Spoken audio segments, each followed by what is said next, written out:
नमस्कार, मैं हूं जितेंद्र सिंह चौहान और आप देख रहे हैं कोटा खबरी। हाड़ौती संभाग की 10 बड़ी खबरों के साथ एक बार फिर से हाजिर हूं। तो चलिए इवनिंग बुलेटिन में शुरू करते हैं आज की 10 बड़ी खबरें विस्तार से। कोटा स्टेडियम में बनेंगे 2 नए एथलेटिक्स ट्रैक। ईएसआई अस्पताल को मिलेंगे हाईटेक उपकरण। ओम बिरला ने खेल मंत्री से की बैठक। नई दिल्ली में लोकसभा अध्यक्ष ओम बिरला ने केंद्रीय खेल मंत्री मनसुख मांडविया के साथ बैठक कर कोटा में खेल सुविधाओं के विस्तार पर चर्चा की। बैठक में कोटा स्टेडियम के 2 नए एथलेटिक्स ट्रैक बनाने, खेल परिसरों के आधुनिकीकरण, खिलाड़ियों को आधुनिक प्रशिक्षण और संसाधन उपलब्ध करवाने पर सहमति बनी।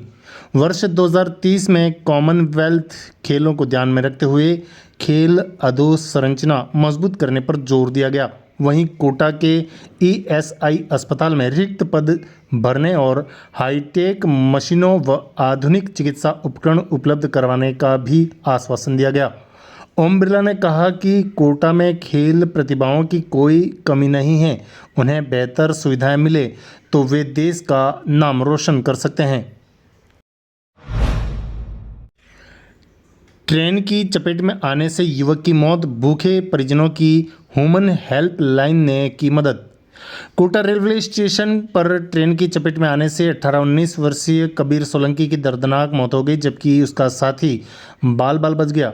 सूचना मिलने पर परिजन एमबीएस अस्पताल की मोर्चरी पहुंचे, जहां उनकी आर्थिक स्थिति बेहतर दयनीय मिली। ह्यूमन हेल्पलाइन के अध्यक्ष मनोज जैन, आदिनाथ जैन ने मौके पर पहुंचकर भूखे प्यासे बच्चों और परिजनों को भोजन उपलब्ध करवाया। संस्था ने मृतक के शव और परिजनों को उनके पैतृक निवास उज्जैन पहुंचाने की व्यवस्था भी करवाई। घटना से परिवार में मातम पसरा हुआ है। कोटा थर्मल पावर प्लांट में आग लगने की सूचना से हड़कंप के बाद में निकली mock drill. Kota thermal power plant में आग लगने की सूचना मिलते ही प्रशासन और अस्पताल प्रशासन पूरी तरह अलर्ट हो गया। संभावित बड़े हादसे को देखते हुए अस्पताल के बाहर डॉक्टरों की टीम, स्ट्रेचर और मेडिकल स्टाफ पूरी तैयारी के साथ तैनात रहा। कुछ देर बाद जानकारी मिली कि ये वास्तविक हादसा नहीं बल्कि आपदा प्रबंधन की मॉक ड्रिल थी। इसके बाद अधिकारियों और कर्मचारियों ने राहत की सांस ली।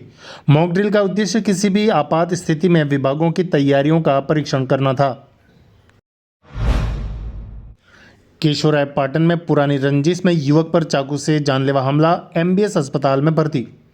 बूंदी जिले के केशवरायपाटन कस्बे में पुरानी रंजिश के चलते 3 बदमाशों ने कारपेंटर शहजाद अंसारी पर चाकू और धारदार हथियारों से हमला कर दिया। गंभीर रूप से घायल शहजाद को उपचार के लिए कोटा के एमबीएस अस्पताल में भर्ती करवाया गया है। परिजनों के अनुसार युवक काम पर जा रहा था, तभी आरोपियों ने घेर कर हमला कर दिया। पुलिस ने मामला दर्ज कर जांच शुरू कर दी है और आरोपियों की तलाश की जा रही है। कोटा में 2 मंदिरों में चोरी, चांदी के छत्र, बांसुरी और दान पेटियां ले गए चोर। कोटा के आरकेपुरम थाना क्षेत्र स्थित विवेकानंद नगर में चौथ माता मंदिर और राधा कृष्ण मंदिर को चोरों ने निशाना बनाया। बदमाश मंदिरों से चांदी के छत्र, चांदी की बांसुरी और दोनों मंदिरों की दान पेटियां चोरी कर ले गए। सुबह दर्शन के लिए पहुंचे श्रद्धालुओं को घटना का पता चला, जिसके बाद पुलिस को सूचना दी गई। पुजारी ने बताया कि इलाके में पहले भी चोरी की घटनाएं हो चुकी हैं। पुलिस सीसीटीवी फुटेज और अन्य सुरागों के आधार पर जांच में जुटी हुई है। सांगोद में पैंथर का आतंक जारी, बछड़े का शिकार करने के बाद वन विभाग ने लगाया पिंजरा। कोटा जिले के सांगोद क्षेत्र के ठिमली और सुड़किया गांव में पैंथर की लगातार गतिविधियों से ग्रामीण दहशत में हैं।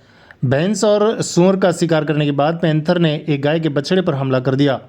वन विभाग ने सुड़किया गांव के नदी किनारे पिंजरा लगाया है।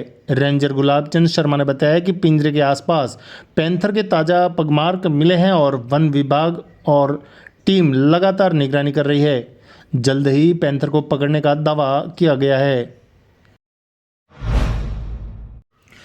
फीस वृद्धि के विरोध में छात्रों का प्रदर्शन, विज्ञान भूगोल संकाय और बस सुविधा की मांग।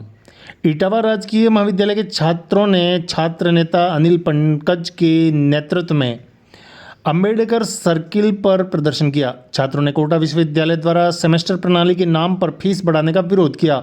साथ ही कॉलेज में विज्ञान और भूगोल संकाय शुरू करने तथा गुमानपुरा से कॉलेज तक बस सेवा शुरू करने की मांग उठाई। छात्रों ने चेतावनी दी कि यदि जल्द मांगे पूरी नहीं होती है तो आंदोलन को तेज किया जाएगा। झालावाड़ में 85.48 करोड़ की सीवरेज परियोजना पर मंथन, RUIDP संवाद में विकास कार्यों की रूपरेखा तय। झालावाड़ और जलरापाटन शहरों में लगभग 85.48 करोड़ रुपए की लागत से सीवरेज परियोजना विकसित की जाएगी। जिला कलेक्टर अजय सिंह राठौड़ की अध्यक्षता में आयोजित RUIDP संवाद में परियोजना की विस्तृत जानकारी दी गई। एशियाई विकास बैंक के सहयोग से होने वाले इस कार्यों का उद्देश्य दोनों शहरों में आधुनिक सीवरेज व्यवस्था विकसित करना है। बैठक में जनप्रतिनिधियों और अधिकारियों ने परियोजना के सफल क्रियान्वयन के लिए समन्वय और जन सहभागिता पर जोर दिया। बूंदी जिले को 29.79 करोड़ की सड़क सौगात, 22 नई सड़कें बनेगी। राज्य सरकार ने बूंदी जिले के सड़क नेटवर्क को मजबूत करने के उद्देश्य से 29.79 करोड़ रुपए मंजूर किए हैं। इस राशि से जिले के तीनों विधानसभा क्षेत्रों में 60.80 किलोमीटर लंबी 22 नई सड़कें बनाई जाएगी।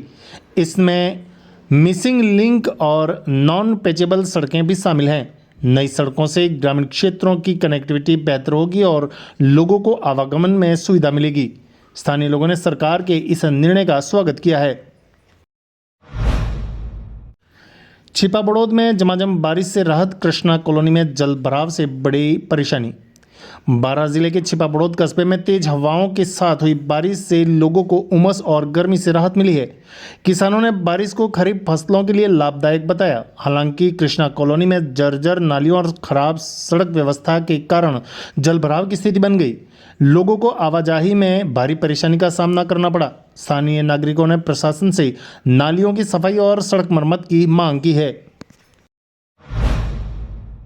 तो ये थी आज की 10 बड़ी खबरें हाड़ौती संभाग की। कल रात 8:30 बजे फिर होगी आपसे मुलाकात। आप देख रहे थे कोटा खबरी और मैं हूं जितेंद्र सिंह चौहान। मुझे इजाजत दीजिए। जय हिंद, जय भारत।